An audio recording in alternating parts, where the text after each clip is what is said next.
और आज बातें की गई कि पाकिस्तान की जो इकॉनमी है उसको 1 ट्रिलियन पर लेकर जाया जाएगा। ये जो सो कॉल्ड बिजनेस डेलीगेशन जाली मंगवाया गया है, जिसकी औकात ही नहीं है, उसने अपनी औकात से 1000 गुना बड़े दावे कर दिए हैं कि वो जनाब पाकिस्तान के अंदर बिलियंस ऑफ डॉलर्स की इन्वेस्टमेंट आएगी।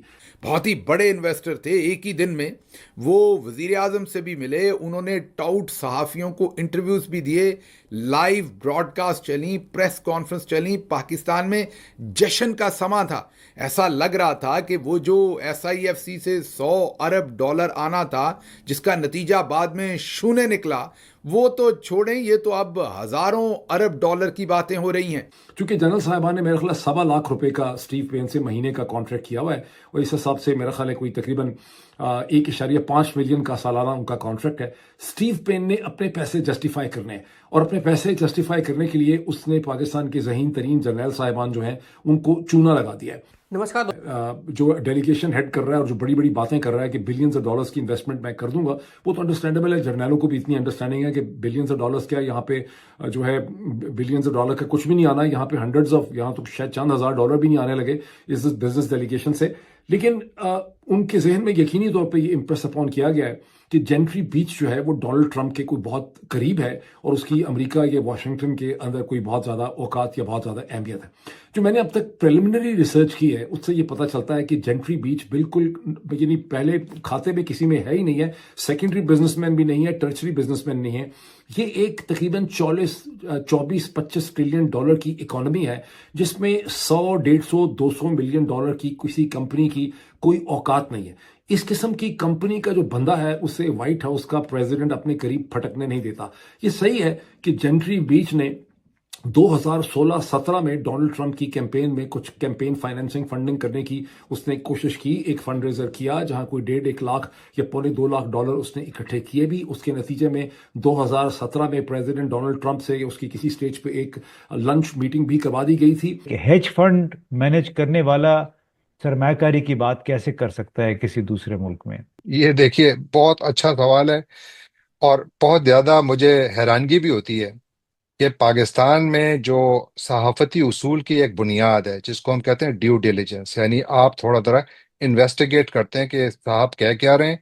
और दूसरा ये कि रिचर्ड ग्रेनेल अगर ट्वीट नहीं कर रहे या उन्होंने अपने ट्वीट्स हटा दिए या जो भी हुआ है, हो सकता है उनका माइंड भी चेंज हो जाए। मैं तो उनको नहीं जानता, लिहाजा मैं तो ये कयास नहीं कर सकता कि वो बदल गए या नहीं बदले।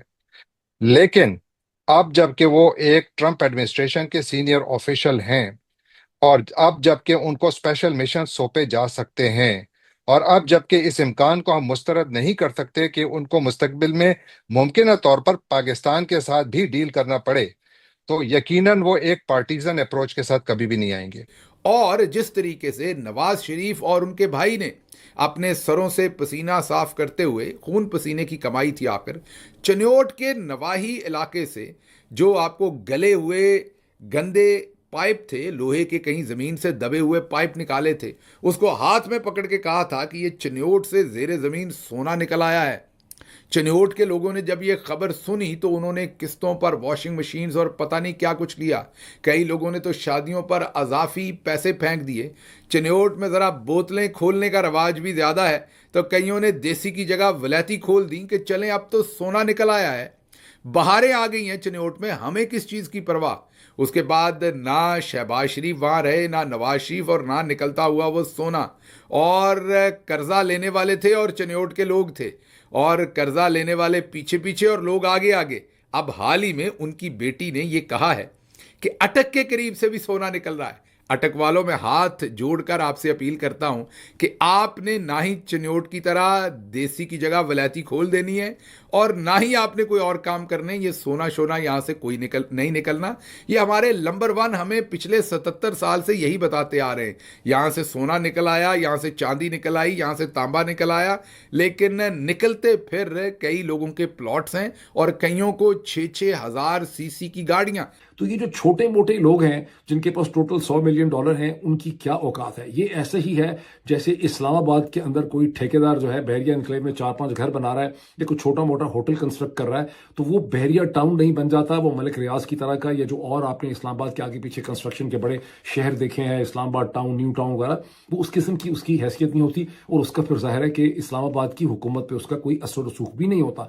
तो इसी तरह से जेंट्री बीच का अमेरिका के अंदर किसी किस्म का कोई असर रसूख नहीं है, लेकिन पाकिस्तान में उससे बुला के प्रेस कॉन्फ्रेंस में यह कहलवा दिया गया है कि बिलियंस अमेरिकी बिजनेसमैन खुद टेलीविजन पर आकर कर रहे हैं। ना सिर्फ वो हजारों अरब डॉलर की इन्वेस्टमेंट की बातें हो रही हैं, बल्कि वो ये भी बता रहे हैं कि रिचर्ड ग्रैनल कितना अहमक आदमी है या कितना कम अकल आदमी है, और डीप फेक और पता नहीं कौन कौन सी बातें हो रही हैं। मतलब जो जो ख्वाब में हमारे army chief general Asim Munir साहब देखते होंगे, वो ख्वाब की ताबीरें लेकर हमने को काफ से शहजादे तो सुने थे, और हमने बैंकॉक के शोले भी सुने थे, हमने राजगढ़ के डाकू भी सुने थे। इन सब नामों की फिल्में तो हमने देख रखी हैं। ये जो आज फिल्म चली है इस्लामाबाद में, ये आपने ना कभी सोची ना कभी आपने देखी।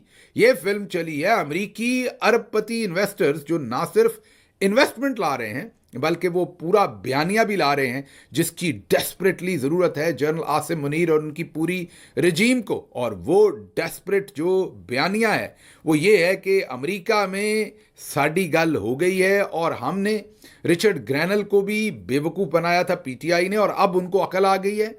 अब उन्होंने तमाम ट्वीट्स डिलीट कर दिए हैं, आइंदा भी वो कोई ट्वीट नहीं करेंगे। और ट्रंप भी बिल्कुल हमारे हाथ में है, मामला बिल्कुल फिट है, मसला ही कोई नहीं है। पाकिस्तानी अवाम बिल्कुल